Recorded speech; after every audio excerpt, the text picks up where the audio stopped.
السلام عليكم الحباب، ان شاء الله تكونوا بخير وعلى خير. مرحبا بكم في فيديو جديده من فيديوهات حكاية ديفين، ولا قصه ولا قصص من حكاية ديفين. الحكايه تاع اليوم تقول: صرات لي قصه قبل سنتين.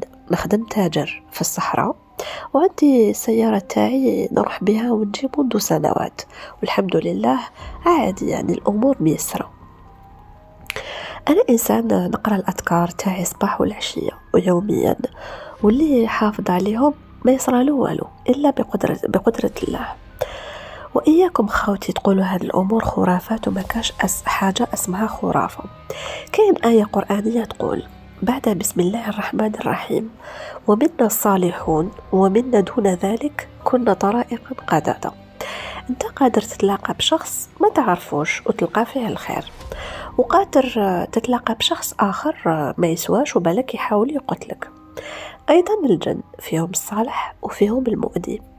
الفرق أنه الجني كي يتقرب من الأماكن ديالو ولا تتعدى عليه بقصد أو بغير قصد في منطقته أكيد راح يأذيك. المهم، هذيك الأمسية جوية الزوج تاع النهار تحركت من الولاية ديالي، ومع اقتراب المغرب دخلت الغرداية. لقيت روحي في واحد المكان معزول، ونمشي في الطريق وحدي. فجأة وبدون سابق إنذار توقفت سيارة وبدأت تلعب بيا شعرة وتتقلب، لكن الحمد لله دخلت بيا في الرملة ولقيت روحي حابس. رحت للطريق وحاولت نحبس السيارة وما كاش اللي يحبس لي. وهنا ما اكذبش عليكم، بدا الخوف والرعب يدخل قلبي، والظلمة بدات تزيد وتزيد. اللي نحبسو يزيد في السرعة ويبدا يخزر ويروح، شغل كان اللي ما رانيش نبادلو ولا ماهوش حاب يحبس لي ولا. المهم رحت رجعت للسيارة ديالي وقلت: واش ندير دوكا؟ الريزو ما كاش كيفاش نعيط لكاش واحد يجي يخرجني من هذا المأزق اللي راني فيه. دخلت للسيارة ديالي وقعدت غير نستغفر. قلت الليل طويل وأكيد ما كاش يروح يحبس لي. والسيارة ما عرفتش المشكل ديالها، كانت تمشي عادي. حضرت لها كل حل والو. بدا يبرد الحال ودخلت للسيارة ديالي بعد ما صليت المغرب. قعدت لحق وقت الصلاة تاع العشاء. قلت نخرج نصليه ونرجع للطريق، رغم أنه كل 5 دقائق تفوت سيارة واحدة. المهم صليت العشاء ووقفت عند الطريق، وفاتت شحال من سيارة وما كاش اللي حب يحبس لي. يأست وقلت وقيلا نروح نرقد وغدوة يحلها الحلال. يطلع النهار وتبان الحكاية تاع الطوموبيل اللي محبتش تموت لي. ويا خاوتي راني راجع مع جيت نلحق للسيارة ديالي ونلقى فوقها أشكال بشرية، بصح تصرفات تاع القرود اللي قاعدين داخلها ويضربوا فيها ويصونوا فيها، وكانوا يشعلوا في الأضواء تاع السيارة، واللي كانوا فوق السيارة ديالي كانوا ينقزوا فوقها. انا ما نكتبش عليكم، مت بالخلعه وبديت نقول شكون هادو وشنو هاد الحاجات اللي راهم يصوتوا فوق السياره ديالي. المهم تخبيت وقعدت غير نشوف وانا في غايه الرعب. يا اخي كي شافوا هكذاك شافوني بقاو غير يصوني ويشعلوا يشعلوا في ضوابي تاع الطوموبيل ديالي. وبعد خسرت هكا لقيت واحد السياره جايه لعندي وبدات تنقص في السرعه ديالها في الطريق. رحت نجري لعندو مزيان لقيتو شيخ كبير. المهم كان راكب في تويوتا رباعيه الدفع. قال لي وليدي درت اكسيدو. قلت له لا. المهم حكيت له الحكايه ديالي واش صرالي، وانا كنت ما كتبش عليك كنت نعرق ونرجف من الخلعه هذيك. قلت له جيت راجع كيما راك تشوف ولقيت فوقها شغل ما عرفتي لا ناس، ما عرفتي لا قرود، ما عرفت وشنو هاد الكائنات اللي راهم يلعبوا فوق الطوموبيل ديالي ويشعلوا في الضواوي وشنو هادو.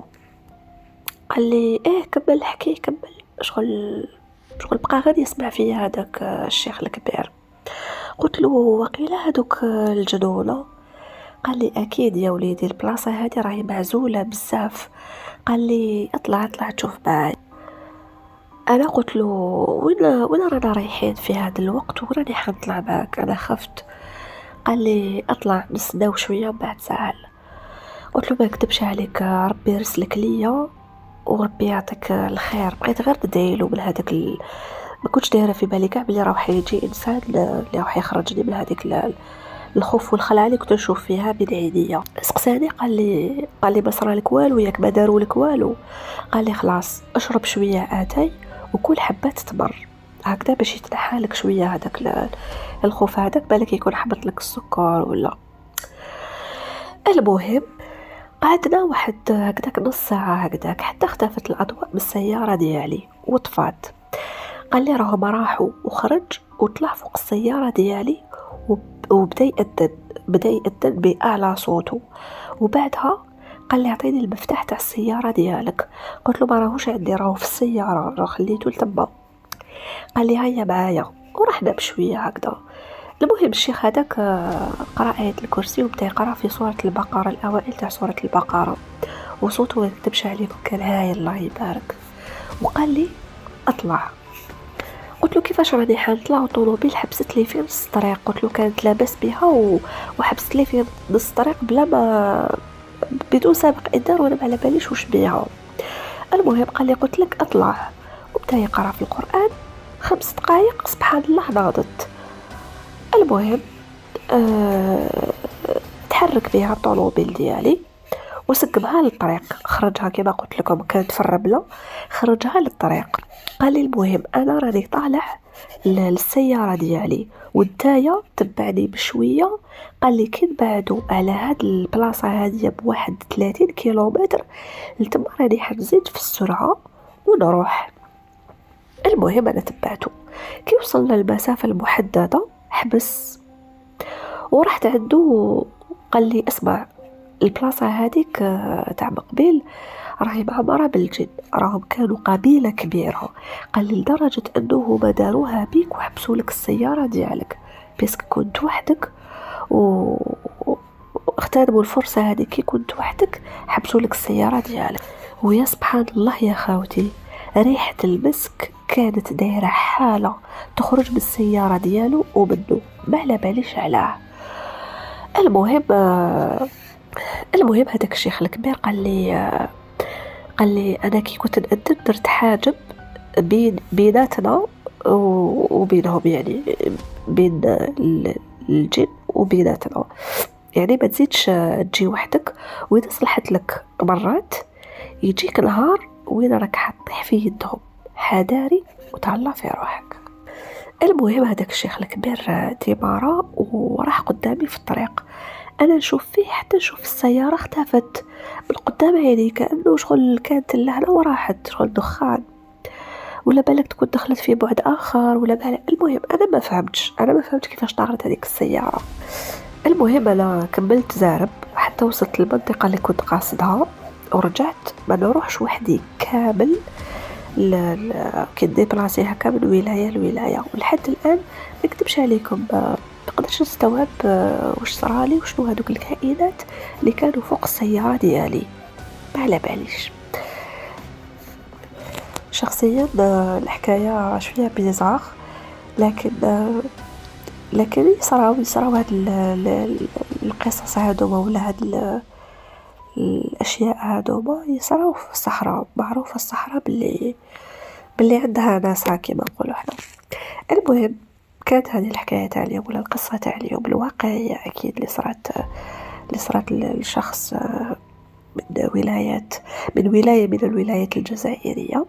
ان شاء الله تكون عجبتكم.